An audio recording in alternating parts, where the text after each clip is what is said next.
الحمد لله الذي خلق الخلق بعلمه وقدر لهم أقدارا وضرب لهم آجالا والصلاة والسلام على خاتم الأنبياء وإمام الأتقياء محمد بن عبد الله وعلى آله وصحبه والتابعين وتابع التابعين إلى يوم الدين. أيها المشاهدون والمشاهدات أحييكم بتحية الإسلام وهي السلام عليكم ورحمة الله وبركاته. Frères dans la foi, le prophète Mohammed sallallahu alayhi wa sallam était un homme charitable et sa charité devenait plus grande pendant ces mois de Ramadan. Une marque de solidarité et d'humanisme de la part de ces modèles par excellence de l'humanité. Un comportement qui prend tout son sens en ces jours de crise sanitaire couplée d'une crise économique alors que nous sommes en plein Ramadan.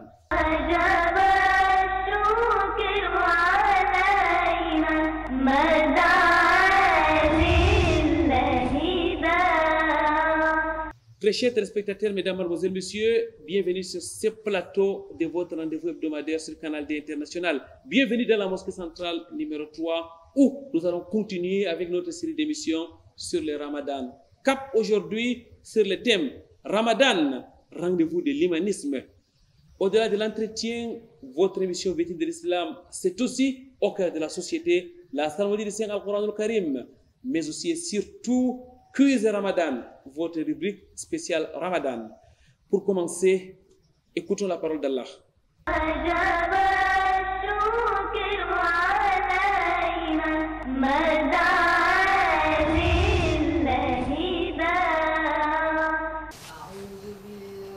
من الشيطان الرجيم بسم الله الرحمن الرحيم الحمد لله رب العالمين الرحمن الرحيم مالك يوم الدين إياك نعبد وإياك نستعين اهدنا الصراط المستقيم صراط الذين أنعمت عليهم غير المغضوب عليهم ولا الضالين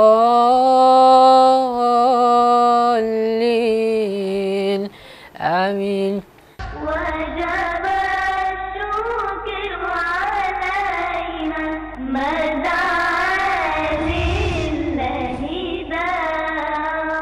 Rabbi اشرح لي صدري ويسر لي أمري واحلل عقدة من لساني يفقهوا قولي. Mesdames, Mademoiselles, Messieurs, ahlan wa sahlan wa marhaban bikum. Bienvenue dans la mosquée centrale numéro 3 où nous continuons avec notre série d'émissions. Série d'émissions spéciale Ramadan 1441 après l'Hégire. Nous sommes bien sûr dans la cité économique du Cameroun. Nous sommes en compagnie de l'imam principal de cette mosquée, Dr Abdul Karim Abouyerima. Dr Abdul Karim qui est diplômé des universités islamiques de Médine, mais aussi de l'université islamique Roi Faisal de N'Djamena. Il est le directeur, mesdames, mademoiselles, messieurs, de la WAMI nationale, la World Assembly Muslim of Yun. Dr Abdul Karim Abouyerima est aussi l'amir du comité d'éthique musulmane de la CGN, la communauté du Grand Nord d'Ivry.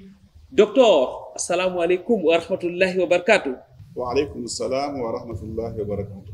Shukran, docteur. Jazakumullahu khairan. Docteur, nous sommes en plein Ramadan. Avant d'entrer dans le vif du sujet, il y a d'abord lieu de remercier Allah, exalté soit-il. Beaucoup ont débuté ce Ramadan, mais ne sont plus parmi nous aujourd'hui. Beaucoup étaient là le Ramadan dernier, mais Allah a rappelé les rames. Les fidèles musulmans, c'est celui-là qui est éternellement reconnaissant, docteur. Vous avez su bien implanter le décor, même si ce n'est pas un très bon décor qu'on voit ici, et que l'année dernière, on était entouré avec un certain nombre de personnes, et aujourd'hui, on n'est pas là, qu'ils soient des membres de notre famille, qu'ils soient de nos amis, qu'ils soient des collègues de travail. Forcément, il y a des gens à qui on a perdu, qui nous ont chers. Et donc, c'est ici, et fait la vie. La question n'est pas pourquoi est-ce qu'ils sont morts, mais est-ce qu'ils ont pu emmagasiner les nécessaires qui vont les aider dans l'au-delà. Donc, la question, c'est de la provision. La provision. Et, le Ramadan nous présente cette occasion d'excellence à s'approvisionner. Allah dit « Watazawwadu fa inna khayra zadi taqwa » Approvisionnez-vous. La meilleure provision, c'est de la piété qu'on était la semaine dernière à Saket. À tous nos morts, nous disons Allahumma gfir lahum warhamhum, qu'Allah exalté soit-il pardonne nos morts et qu'il nous accorde une bonne fin.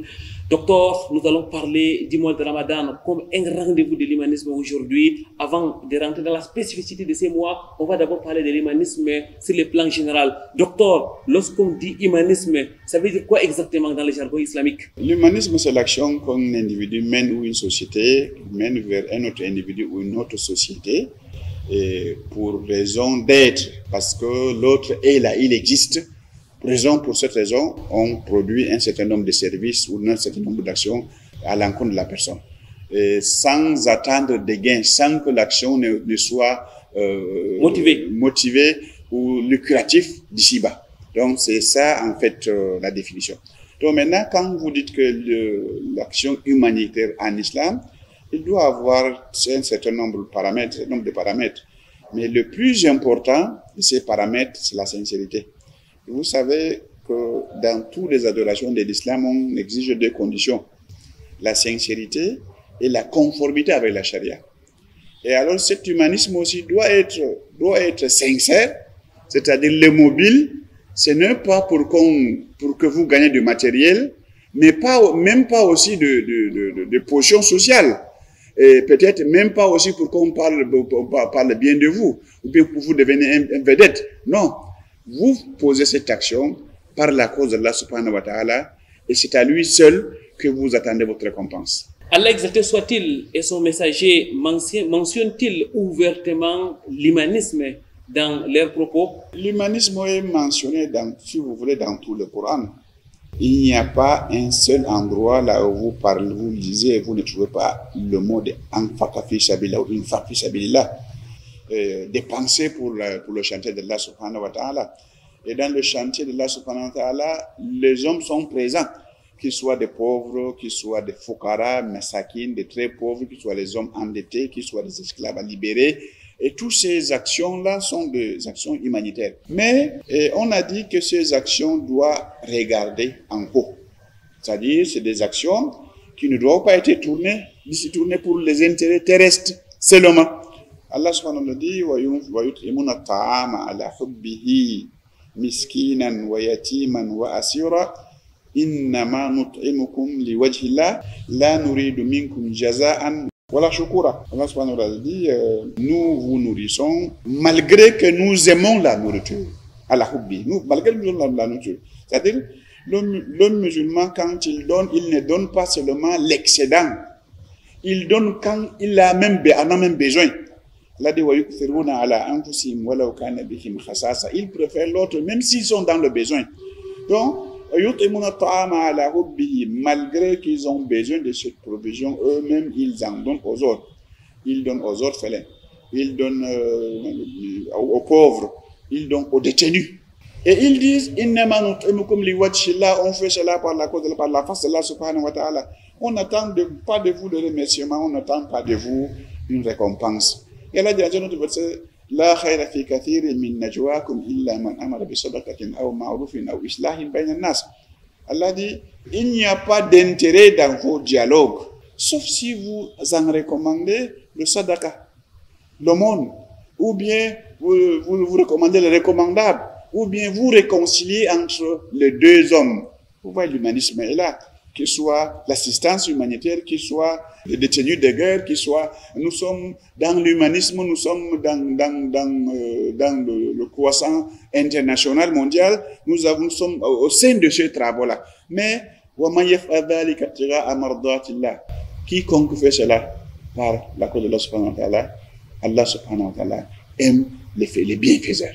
Donc vous voyez, l'action vous a mis dans un canevas qui vous mène vers l'excellence, vers l'ihsan, vers l'excellence. Et vous savez, quand on parle de ça, on parle de trois choses. On parle de l'islam, on parle de l'iman, on parle de l'ihsan. Atteindre l'ihsan là, c'est la sommité. Anta Abdullah Kadnakatara qu'on avait dit tantôt, Inna Allah yuhibbul muhsin, Allah aime le bienfaiseur. Et donc, vous allez vous inscrire dans cette logique. Docteur, lorsqu'on vous écoute parler de l'humanisme avec aisance, de sa présence dans le Coran, dans les hadiths du prophète Muhammad sallallahu alayhi wa sallam, on est totalement surpris parce que dans notre monde aujourd'hui, lorsqu'on parle de l'action humanitaire, c'est réservé à une catégorie de personnes. Non, c'est pas du tout. Il faut dire que les gens lisent mal le Coran. Et la barrière principale, c'est la langue. Beaucoup de musulmans ne connaissent pas la langue arabe. Et chaque langue a sa spécificité. Pour bien pénétrer dans une langue, dans le contenu d'une langue, il faut bien la connaître. Donc maintenant, quand les gens disent que l'humanisme ne trouve pas dans l'islam, l'islam est une continuité, vous savez, il y a une continuité. Depuis Adam jusqu'à Muhammad sallallahu alayhi wa sallam, tout ça c'est l'islam. C'est des gens qui sont soumis à Allah subhanahu wa ta'ala. Donc on ne peut pas sous-entendre comment est-ce que les gens peuvent être soumis à Allah subhanahu wa ta'ala sans penser aux proches. C'est impossible. Donc, mais si vous voulez l'exemple patente, on peut prendre quelques prophètes si vous voulez. Vous avez Dhul-Qarnayn, qu'on dit Alexandre le Grand. Bon. Alexandre le Grand était parti dans un voyage à l'Orient, là où il a été demandé de construire un barrage. Quand les gens nous ont demandé de construire, il les a demandé qu'il les aide. Fa'inu biquwa, fa'inuni biquwa. Aj'al bainakum wa bainahum radna. Atu di zubar al-hadid. Il a demandé à ces gens-là de contribuer avec leurs efforts. Celui qui n'a pas d'argent, il contribue avec ce qu'il peut. Et ça, c'est le leadership que l'islam prône. L'islam ne demande pas à ce que tous les dirigés participent aux efforts au même niveau. Chacun participe à ses efforts par rapport à ses capacités. Donc, et rapidement, nous sommes dans le sol caverne, hein, et dans la même chose, on trouve encore un autre exemple. On en trouve Moussa alayhi salam. Moussa alayhi salam, quand il est arrivé dans un village avec Khadr, là où il avait demandé l'hospitalité et que les gens leur ont refusé, il a trouvé un mur qui voulait s'écouler. Malgré qu'il est voyageur, il a dit, donc, il s'est mis au travail, ils ont reconstruit le mur. Donc, c'est encore un autre exemple. L'autre exemple. Alors, docteur, est-ce qu'on peut évoluer un peu maintenant? On rentre à l'époque du prophète Muhammad sallallahu alayhi wa sallam et même l'époque des compagnons, et même peut-être ceux qui ont suivi les compagnons, et c'est là qui ont suivi les compagnons. Et si on revient au temps du prophète sallallahu alayhi wa sallam, pour les exemples de l'humanisme du prophète sallallahu alayhi wa sallam sont indéterminables, indénombrables. À l'introduction, vous avez dit que le prophète sallallahu alayhi wa sallam, il est le plus généreux de tout le monde. Et il est lui-même, il se dépasse quand le Ramadan arrive. Et si les 10 dernières journées arrivent, il devient comme un vent qui souffle. Il a dit, si on le transférait, le monde Uhud, en nord, il ne passera pas 3 jours sans le dispatcher. Donc, vous savez, avec Abu Bakr, Omar, Ousmane, il est arrivé à un moment là où le prophète m'a dit, qui sort de ce fils là? L'un apporte la moitié de ce qu'il a, l'autre amène la totalité de ce qui est là. Vous avez les Jaysh al-Ushra, Ousmane ibn Affan là équipé en totalité. Vous avez Abdurrahman ibn Auf, vous avez les Ansar qui ont partagé leurs biens en deux pour donner à leurs frères, mais quoi, les Muhajirin. La générosité dans l'islam a dépassé même les limites des hommes, c'est jusqu'au niveau des femmes. Vous avez la femme qui s'est fait une petite chambre à côté de la mosquée de Prophète sallallahu et elle balaye la maison de Allah subhanahu wa ta'ala pour la cause de Allah subhanahu wa ta'ala. Donc, il le faisait et quand elle était décédée, et c'était une femme noire d'ailleurs, c'est l'occasion pour nous de rendre l'hommage à nos frères et sœurs noirs, et que c'est aussi une femme noire, comme Bilal a été le mois de Prophète noir, et que le prophète sallallahu alayhi wa sallam, elle balayait la maison de Allah subhanahu wa ta'ala, la mosquée. Et quand elle est décédée, les compagnons ont précipité d'aller prier sur elle, d'aller l'enterrer. Et quand les femmes ont dit au prophète, le prophète a fait l'intervention. Il dit, pourquoi est-ce que vous ne m'avez pas informé? Il est parti lui-même prier sur elle. Et il a dit, la prière qu'il a priée sur elle a permis à ta tombe d'avoir la lumière et que tous les habitants de ce cimetière ont profité. Donc, c'est vraiment général, ce n'est pas l'exception. Un humanisme dans la cellule familiale, mais aussi au niveau de l'État. Quelle religion, mesdames, mademoiselles, messieurs? Docteur, je vous prends au mot. Vous avez dit que le prophète Muhammad sallallahu alayhi wa sallam était très charitable, mais il dépassait ça. Il s'est dépassé lui-même pendant les mois de Ramadan. Est-ce à dire que la charité a un autre goût pendant les mois bénis? Oui, vous savez, de manière générale, la charité a un goût. L'humanisme a un goût. Au frère Koiranga, je vous dis, je vous rappelle, je sais que vous le savez aussi, quand vous trouvez quelqu'un dans le détresse et que vous le sortez de là, vraiment vous-même, vous sentez une satisfaction. Vous-même, vous êtes très content de pouvoir accomplir un devoir. Donc, et si combien de fois ça tombe pendant le mois de Ramadan? Et raison pour moi de dire que le mois de Ramadan, dans l'époque des anciens pieux, n'était pas un mois de paresse, était un mois de travail. Les gens faisaient beaucoup plus les efforts, même dans des efforts qui sont les plus durs. Souvenez-vous, le Ghazwat al-Badr, le combat de Badr a lieu pendant le mois de Ramadan, le Fathu Makkah a lieu pendant le mois de Ramadan, et après, dans l'histoire des générations des autres États, Omeyyades, Abbassides aussi, il y a eu beaucoup de choses qui se sont créées pendant le mois de Ramadan. Ce que je vais souligner ici, est que le mois de Ramadan, dans l'entendement des premières générations de nos prédécesseurs les pieux, n'était pas un mois de paresse. Ils passaient la journée en jeûnant, ils passaient la nuit en priant, en lisant le Coran, ils faisaient le sadaqa au maximum, ils travaillaient, ils produisaient, et leur manière de rompre le jeûne était modérée, équilibrée. Leur manière de prendre le souhour était aussi modérée et équilibrée. L'un n'exclut pas l'autre. Shukran lakum, jazakumullahu khairan, docteur. Mesdames, mademoiselles, messieurs, nous allons donc prendre une pause. Question de vous rejoindre chez vous, autour de vous, au cœur de la société.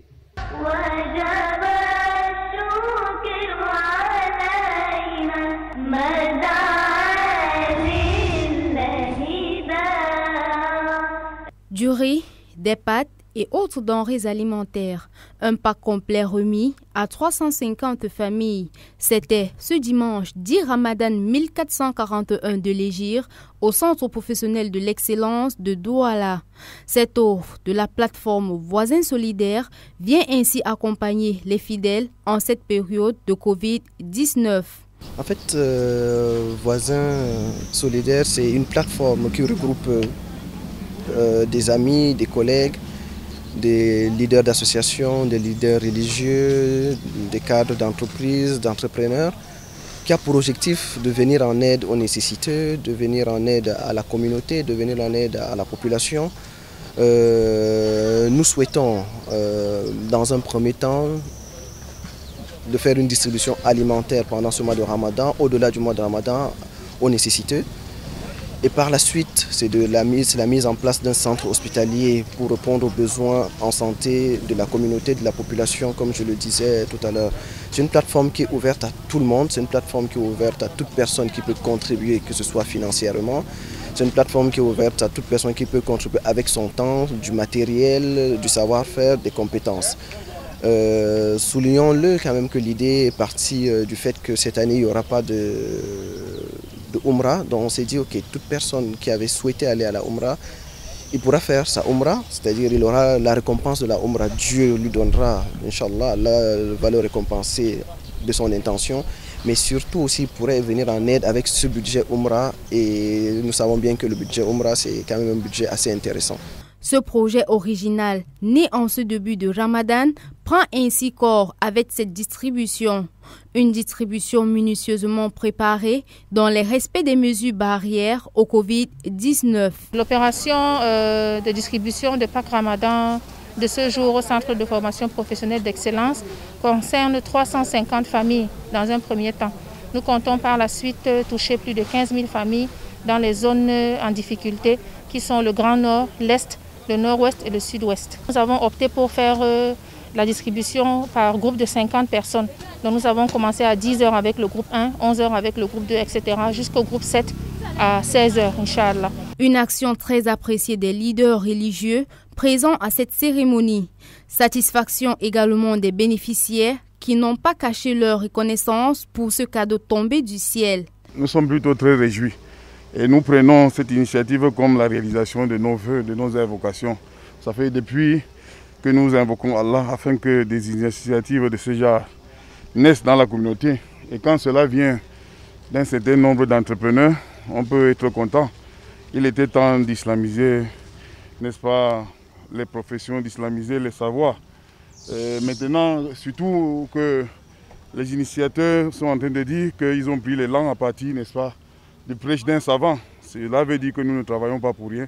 Cela veut dire que ça marche. Nous vous invoquons tout simplement Allah afin que, n'est-ce pas, voisins solidaires puissent perdurer et que d'autres initiatives de ce genre, n'est-ce pas, naissent. Nous remercions infiniment, nous remercions également les personnes qui ont mis sur pied cette initiative. D'abord pour avoir pensé aux nécessités, mais surtout pour avoir pensé à nous étudiants musulmans, à nous étudiants du Cameroun. Nous vous remercions infiniment. Nous vous remercions au nom de tous ceux-là qui ont bénéficié de ce Pâques Ramadan. On remercie tout d'abord Allah subhanahu wa ta'ala et on remercie tous ceux qui ont pu nous faciliter les Pâques alimentaires aujourd'hui. On demande à Allah subhanahu wa ta'ala de les récompenser par le paradis, Inch'Allah. Mun gode wa Allah, mun gode wa Allah, mun gode Camerounais. Duka mun gode Allah ya bada lada, Allah isaka, Allah isaka. Voisins solidaires, après la ville de Douala, compte parcourir les autres villes du Cameroun. Une véritable ambition qui annonce des jours heureux pour les nécessiteux. Aujourd'hui, ça se passe autour d'une organisation très virtualisée. Vous savez, l'avantage des technologies. On a des membres qui sont en Ngaoundéré, le Cheikh Mahmoud Goni, des hommes d'affaires en Ngaoundéré. On a des médecins qui sont à Yaoundé. On a des journalistes, parmi lesquels Ibrahim Chérif, qui sont à Yaoundé. Donc, on se regroupe pratiquement tous les 2 jours pour arrêter un certain nombre de choses. Et comme je l'ai dit, d'abord les principes fondateurs de l'association ont été arrêtés, qui est l'ouverture, l'indépendance vis-à-vis des États étrangers et l'indépendance politique. Ça, c'est les 3 credos qui ont été arrêtés. Et cette ouverture nous oblige donc à associer toutes les associations ou d'autres personnes capables d'aider à atteindre cet objectif. Après, ça se passe également sur les plateformes de communication. Nous avons une plateforme Facebook, nous avons une plateforme Instagram, nous avons une plateforme Twitter pour communiquer nos actions, nos activités. On compte couvrir une quinzaine de villes, on compte partager à peu près pour une valeur de 100 à 150 millions de denrées alimentaires sur le mois de Ramadan. Et après, on compte mettre un projet d'envergure qui, pour un premier temps, prendra un budget autour de 300 à 400 millions de francs CFA. C'est assez ambitieux, mais nous croyons que la communauté, elle est capable de sursaut d'orgueil, elle est capable de dire nous sommes là, nous avons la compétence nécessaire, nous avons l'expertise et nous avons les moyens de notre politique. Ça ne va pas nous dépasser. Nous sommes près de 34% de la population du Cameroun. Nous avons des hommes d'affaires parmi nous, nous avons des personnes qui ont des biens qu'Allah les a procurés. C'est l'occasion et c'est l'obligation même pour répondre aux exigences de notre foi de partager, de donner et de donner ses biens. Voilà une initiative à la hauteur de la communauté musulmane qui aura sans doute besoin de l'appui de tous pour sa concrétisation totale. Puisse Allah faciliter la suite.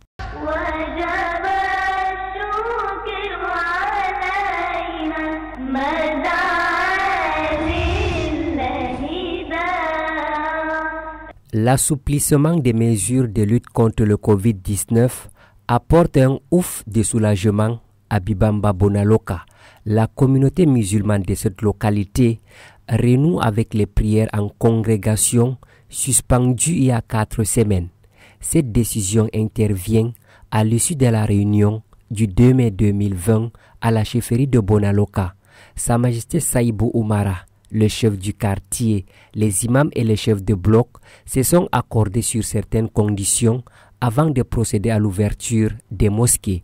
Suite aux mesures présidentielles qui viennent de se passer il y a quelques heures, nous avons pensé d'ouvrir tous nos mosquées de Bibamba, Bonaloka et ses environs, mais donner la conduite à tenir aux imams avec les muezzins compte tenu, nous sommes dans un mois béni et dans un mois que tout le monde doit sortir, que tout le monde doit respecter les 5 mesures pour nous empêcher, pour abattre carrément le coronavirus.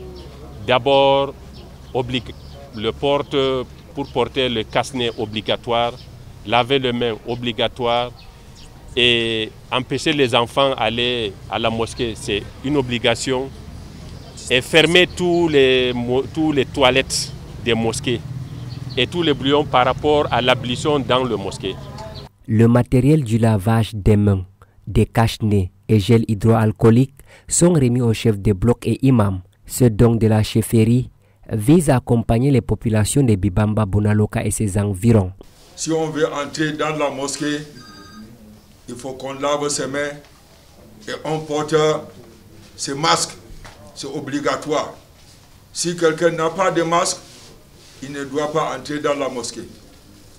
Mais il faut que toutes les mosquées, même si le vendredi, l'imam veut prier, il ne faut pas que ça déborde 15 minutes en total. Il faut qu'on fait vite pour que tout le monde rentre chez lui ou bien aller faire son activité.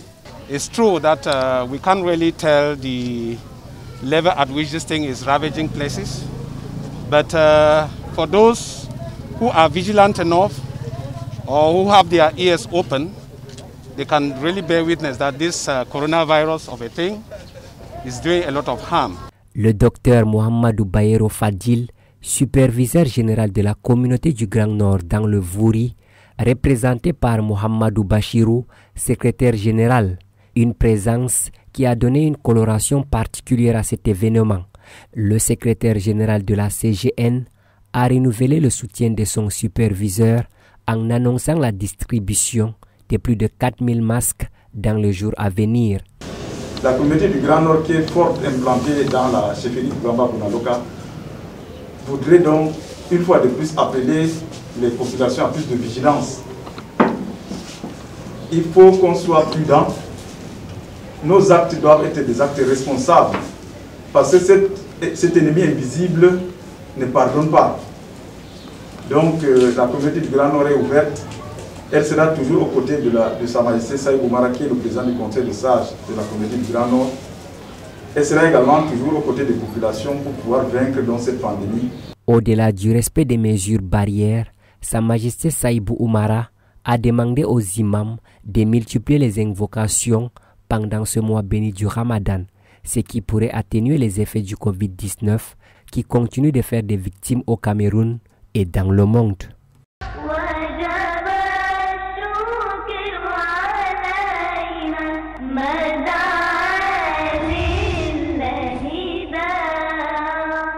C'est la suite de votre émission Victimes de l'Islam. Mesdames, Mademoiselles, Messieurs, nous sommes dans la mosquée centrale numéro 3. Nous sommes à Douala en compagnie des imams Dr Abdul Karim Aboyerima. Docteur, nous sommes aujourd'hui en train de parler de l'humanisme. L'humanisme est bien connu dans les textes islamiques. L'humanisme a été appliqué avant le messager de Rasulallah alayhi wa sallam, pendant son époque et même tout au long de l'histoire de l'islam. Vous avez l'appelé Cheikh. Aujourd'hui, nous vivons avec le Covid-19. C'est donc une crise sanitaire qui s'est abattue sur le monde entier. Cette crise a eu pour conséquence directement la crise économique. Et c'est-à-dire qu'aujourd'hui, et notamment pendant ce mois de Ramadan, les besoins en humanisme a augmenté avec ce Covid-19. Oui, bien sûr. Et vous savez, le monde tourne en répétition. Et tout ce qui vous arrive à un temps, il est arrivé à un moment donné. Et si votre religion est profonde, vous n'allez pas manquer de trouver comment est-ce que les anciens s'est comporté pendant ce mois, pendant cette période. Donc ici, le mois de Ramadan est arrivé à un bon moment, au moment là où le Covid-19 fait des ravages. Et heureusement pour nous au Cameroun, le pays africain de manière générale, la gravité n'est pas tant qu'on l'observe ailleurs. Et nous remercions Allah subhanahu wa ta'ala, et nous prions Allah subhanahu wa ta'ala de nous protéger davantage et de nous donner des capacités de stopper cette maladie. Amen. Avant qu'elle ne soit plus grave qu'il l'est aujourd'hui. Bon, l'assistance humanitaire n'a pas un minima. Le prophète sallam a dit à Aïcha, ittaqun-nara walau bi shaqqi tamra. Et protégez-vous de l'enfer. On revient au mot qu'on avait traité la semaine dernière à Taqwa. Protégez-vous de l'enfer, même avec une moitié d'une date. Si vous avez seulement une date, vous pouvez couper une partie, vous donner à quelqu'un et vous mangez l'autre. Vous allez préserver la vie avec et que ça va vous permettre de sauver la vie le jour que vous mourirez. Et le prophète sallallahu alayhi wa sallam a dit n'est pas croyant celui qui dort rassagé et que son voisin est affamé. Vous voyez le terme qu'il a utilisé, n'est pas croyant celui qui dort rassagé et que son voisin est affamé. Et je souligne ici, là, regardez bien, il n'a même pas dit celui qui dort rassasié est son voisin musulman. L'assistance humanitaire n'a pas un minima. Le Ramadan donne quelque chose de plus, même sur le plan économique. Vous savez, les gens qui ont des moyennes, ils mangent 3 fois par jour. Quand le Ramadan arrive, ils suppriment forcément un repas. Le repas qu'il a supprimé, ce n'est pas pour additionner dans les 2 autres repas. Non, c'est pour faire l'économie. Et cette économie, vous pouvez le faire à quelqu'un d'autre. Raison pour laquelle on trouve pas mal de textes, parmi lesquels vous pouvez inviter quelqu'un d'autre venir chez vous rompre et que vous avez la récompense équivalente à son jeûne. Man fatara sa'iman falahu ajruhu falahu mithla ajrihi duna an yunqasa min ajrihi shay'a. Donc la personne qui fait rompre le jeûne, il a la récompense équivalente à la personne sans toutefois qu'on le réduise. Donc, docteur, terre à terre, vous invitez donc les fidèles musulmans à partager ce qu'ils ont avec autrui? Oui, à partager, mais peut-être il faut aussi se conformer avec les contextes. À l'époque, les gens le faisaient, pour vous inviter chez moi, on vient rompre le jeûne ensemble. Et oui, aussi le travail familial, les contextes et tout ça, là, les convivialités et le contexte islamique. Et à la mosquée, on pourrait rompre ensemble, on s'embrasse, on mange ensemble, on lit ensemble, on lit le verset du Coran, on écoutait les sermons, les speeches, l'orientation de l'imam. Tout ça, peut-être on ne peut pas voir ça maintenant. Mais par contre, vous pouvez collecter l'un de vos repas que vous avez supprimé, le collecter du 1er au 30, ça fait 30 repas tout de même. 30 repas, vous pouvez les présenter à quelqu'un d'autre en matière. Et lui-même va préparer chez soi. Donc, si vous devez rationner votre mois à 150 000, votre ration, si ça devait se faire à 150 000, si le tiers devait être 50 000, si vous prenez les 50 000, vous achetez les provisions nécessaires, vous donnez à un voisin, je crois que vous allez l'aider, pas seulement à lui, mais avec toute sa famille, de bien gêner. Docteur, avec le Covid-19, il faut donc partager autrement, il faut faire l'humanisme autrement. Oui, parce que vous savez, Covid-19 est venu avec beaucoup de problèmes, mais aussi avec beaucoup de solutions. Mais maintenant, parlons des problèmes. Le Covid-19 est arrivé avec des problèmes parmi lesquels on doit changer son comportement. Et le comportement qu'on doit changer, et on le fait parce qu'on a en tête qu'il y a des problèmes. Il se peut que nous-mêmes soyons malades sans le savoir. Il se peut que l'autre soit malade sans le savoir. Et maintenant, si vous êtes dans ces cadres-là, vous pensez que c'est possible que vous soyez malade. Vous n'avez pas exclu cette possibilité. Et que vous allez contaminer l'autre et qu'il meure. Qu'est-ce que votre conscience va vous dire? N'est-ce pas que vous êtes à l'origine de meurtre de l'autre? Vous êtes à l'origine de meurtre de l'autre. Donc, et si vous ne le savez pas, c'était arrivé par hasard, c'est autre chose. Mais si vous le savez, on vous a dit, vous êtes informé, vous êtes avéré que la maladie elle est là, elle est dehors. C'est possible que cette rencontre soit l'occasion de contagion et que vous allez vous contaminer le gens et que lui-même prenne la maladie, il ramène à sa famille, il dissémine toute sa famille, ses femmes, ses enfants. Mais le jour que vous allez devant Allah subhanahu wa ta'ala, et que le monsieur va dire, Ya Rabbi, is'al hada lima qatalani. Oh Seigneur, demande à l'autre là, pourquoi est-ce qu'il m'a tué? Que vous allez dire? Docteur, lorsqu'on vous écoute, on voit la rigueur de l'islam ou l'adhésion de l'islam par rapport au respect des mesures qui ont été dites par le ministère de la Santé pour lutter contre cette pandémie, bien qu'on soit en Ramadan. L'islam est toujours en avant-garde. Allah dit dans le Coran, vraiment, il est impossible, on défie quiconque de trouver un problème qui ne pourra pas trouver sa solution dans le Coran et dans la Sunna du Prophète. Et l'histoire de prendre de ces mesures, les mesures ne sont pas contre un individu ou un ensemble des individus, ou contre une solution, ou une société, ou contre une religion. Les mesures sont prises techniquement pour sauver les vies. Et que vous savez que Allah subhanahu wa ta'ala a fait de notre religion une religion de miséricorde. Allah dit, On vous a envoyé uniquement pour la miséricorde. Le prophète m'a dit Ar-Rahimun yarhamuhumur Rahman. Les miséricordieux leur accordent la miséricorde. Allah dit Irhamu man fil ardi yarhamkum man fis sama. Soyez miséricordieux de ceux qui sont de la terre pour que ceux qui sont dans les cieux vous en soient miséricordieux. Donc, la miséricorde est typique de l'islam.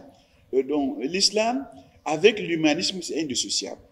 Allahu Akbar, l'islam est indissociable avec l'humanisme, mesdames, mademoiselles, messieurs. Parole de notre invité, Dr Abdul Karim Abouyerima, qu'Allah exalté soit-il lui accorde davantage la clairvoyance. Nous allons, mesdames, mademoiselles, messieurs, introduire notre rubrique Quiz Ramadan.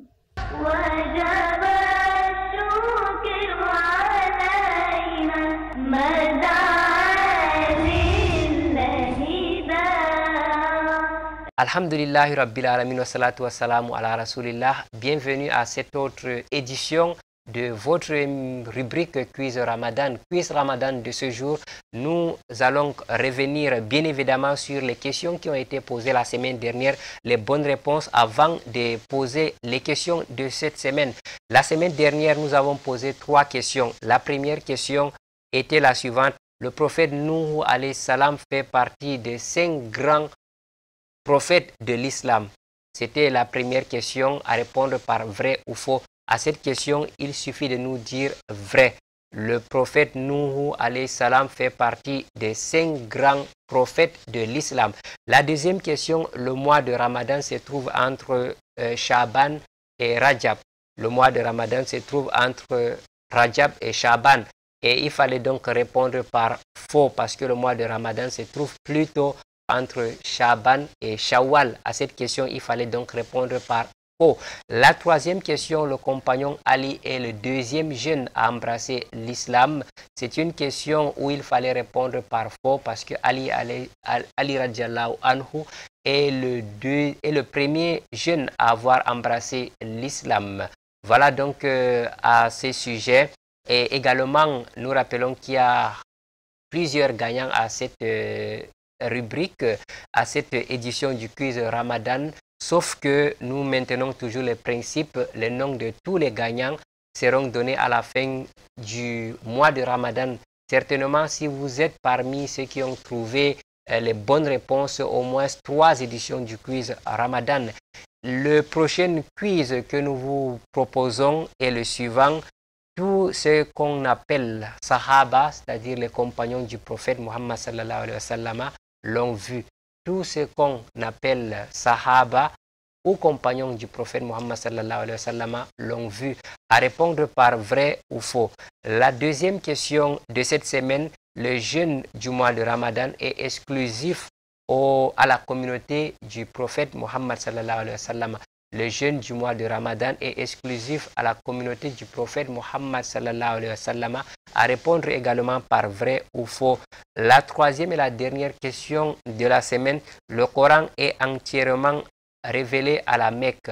Le Coran est entièrement révélé à la Mecque. À répondre également par vrai ou faux. Pour participer à ce quiz, vous nous envoyez par SMS ou par WhatsApp les réponses au numéro qui s'affiche au bas de votre écran en envoyant tout simplement un vrai ou faux, ainsi de suite. Jusqu'à parmi les 3 questions, vous envoyez tout simplement un vrai ou faux et vous faites pareil avec les autres questions. Et nous rappelons également à tous ceux qui veulent intégrer les groupes WhatsApp de votre émission Vitrine de l'Islam, vous manifestez votre intérêt en nous envoyant tout simplement les messages à travers les numéros qui s'affichent au bas de votre petit écran. Précisez votre nom et manifestez votre intérêt. Et pour les jeux quiz Ramadan, nous rappelons que les noms de tous les gagnants seront donnés à la fin du mois de Ramadan. Mais pour cela, continuez de jouer, donnez les bonnes réponses et nous enregistrons les noms. Si vous êtes parmi les gagnants d'au moins 3 éditions du quiz Ramadan, Inch'Allah, le nom sera connu à la fin du mois de Ramadan, Inch'Allah. Sur ce, subhanakallahumma wa bihamdika nashhadu an la ilaha illa anta nastaghfiruka wa natubu ilayk. Wassalamu alaikum wa rahmatullah.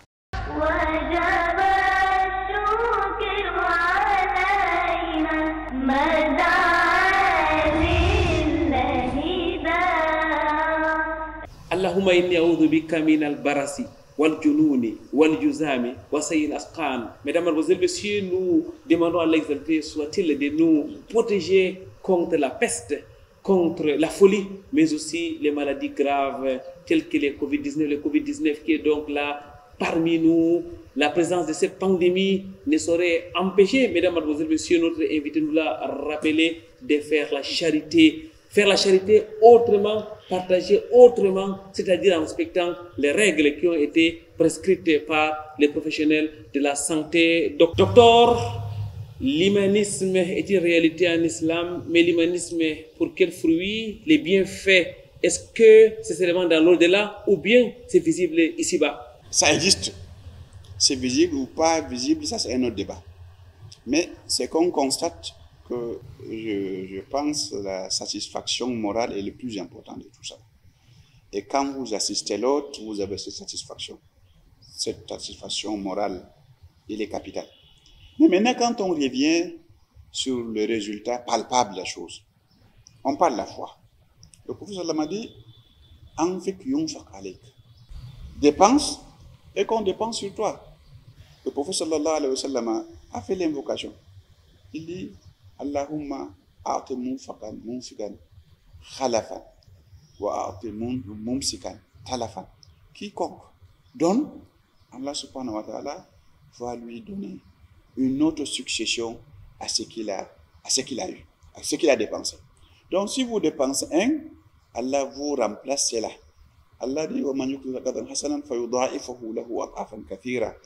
Quiconque donne prêt à Allah subhanahu wa ta'ala. C'est bien, mais vous donne l'occasion de grâce. Vous dites quiconque donne un prêt, il va le multiplier. Dis-moi un peu, vous allez en affaire avec un homme riche qui a le pouvoir et qui est connu, qui est en contact avec tout le monde. Vous avez beaucoup plus de chance de ne pas faillir. Comment est-ce que si vous partez dans ce commerce en partenariat avec Allah subhanahu wa ta'ala et que tu lui as donné des prêts, il va investir pour toi. Comment ça va être? Allah subhanahu wa ta'ala dit, le prophète m'a dit, le sadaqa, c'est comme quelqu'un qui donne un animal à un autre pour le grandir. Et Allah subhanahu wa ta'ala prend le sadaqa que vous donnez, il le fait grandir jusqu'à ce qu'il soit quelque chose de très grand. Donc, le sadaqa,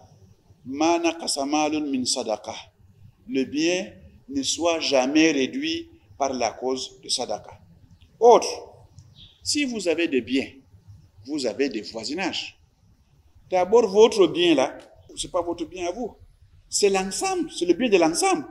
C'est le bien de l'ensemble qui s'est rassemblé, qui s'est réuni chez vous. C'est le bien d'ensemble. Dans votre argent là, il y a une participation de quelqu'un qui est très pauvre, il y a une participation de quelqu'un qui est pauvre, il y a quelqu'un qui a moyennement d'argent, il y a des gens qui peuvent. Donc, au finish là, vous êtes comme un trésor. Vous êtes comme un trésor pour le bien de tout le monde. Donc, ces biens-là, si les gens si les contributeurs ne sont pas contents, vous-même, vous ne serez pas à l'aise. En bref, ça renforce donc les liens verticaux avec Allah, soit-il, mais aussi les liens horizontaux avec les voisinages et le reste de la communauté. Oui, dis-moi, je vais aller très plus loin.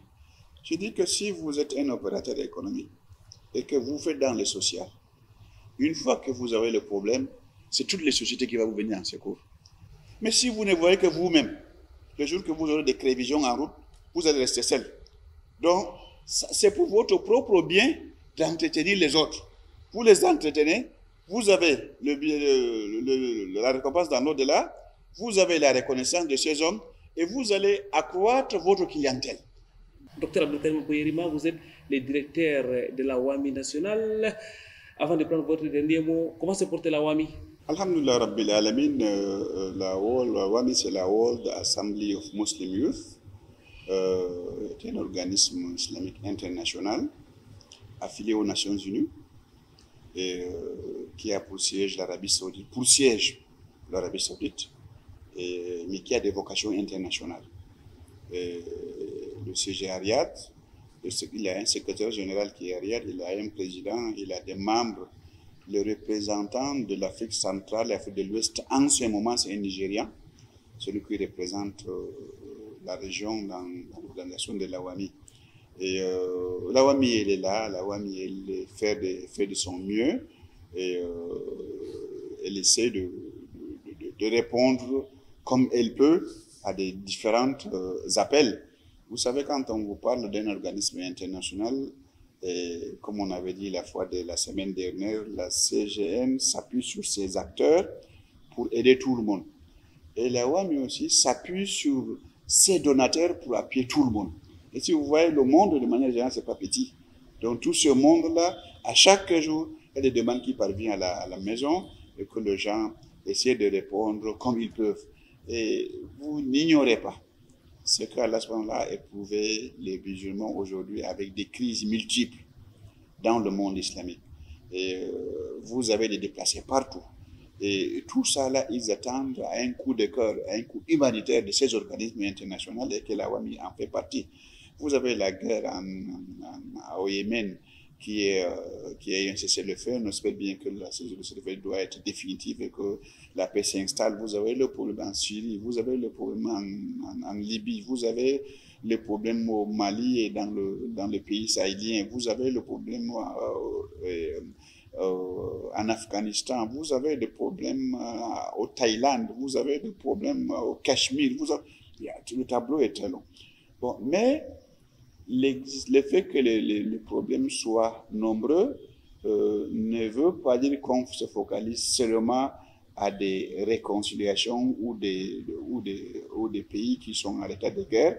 Il faut penser aussi aux autres qui ont une stabilité, et qui soit une stabilité totale ou une stabilité relative.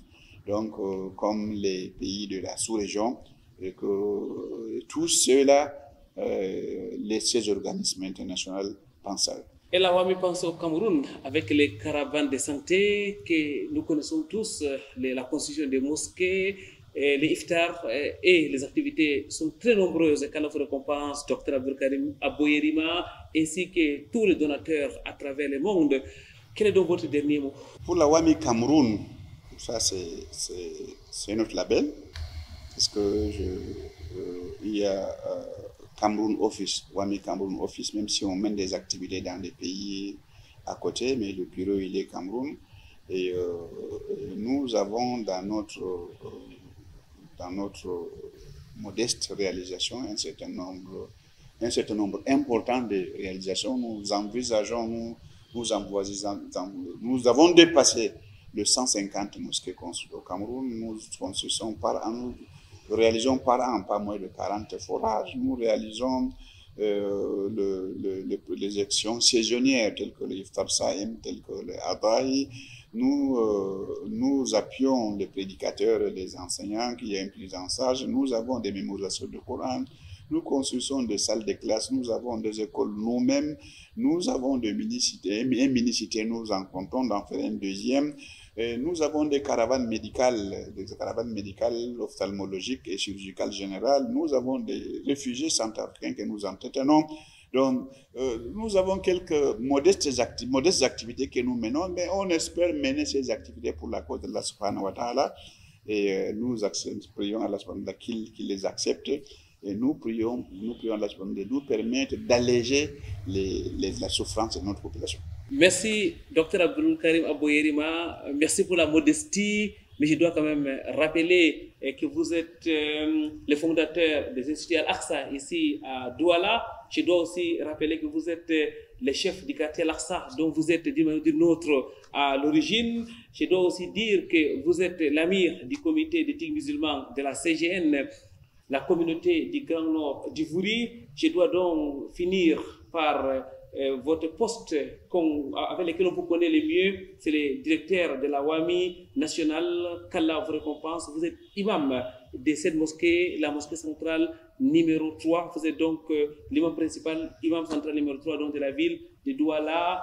Docteur, vous ressortez de l'université Roi Faisal de Djamena, mais aussi de la très célèbre université islamique de Médine. Vous étiez notre invité pendant pratiquement des semaines. Cela Allah vous récompensera. Mesdames, Mesdemoiselles, Messieurs, qu'Allah vous récompense vous aussi. Merci à Calvin Tekan pour la partie technique et merci à Ousmane. Nous vous laissons avec ces deux hadiths. Le prophète Mohammed sallallahu alayhi wa sallam était un homme très charitable, mais sa charité devenait plus grande pendant les mois de Ramadan. Le messager de Allah sallallahu alayhi wa sallam dit: craignez l'effet de l'enfer, ne serait-ce qu'avec la moitié d'une dette. Qu'Allah exalté soit-il face de nous, des hommes qui partagent. L'humanisme est une réalité en islam. Il n'y a pas d'islam sans humanisme. On ne saurait dissocier les deux expressions. Vendredi prochain, donc, ça sera un autre jour. Inch'Allah, une nouvelle émission des victimes de l'islam. D'ici là, wa'atasimu bihablillahi jami'an wa la tafarraqu. Cramponnez-vous sur le câble d'Allah et ne vous divisez point. سبحانك اللهم وبحمدك أشهد أن لا إله إلا أنت أستغفرك وأتوب إليك والسلام عليكم ورحمة الله وبركاته. الله أكبر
من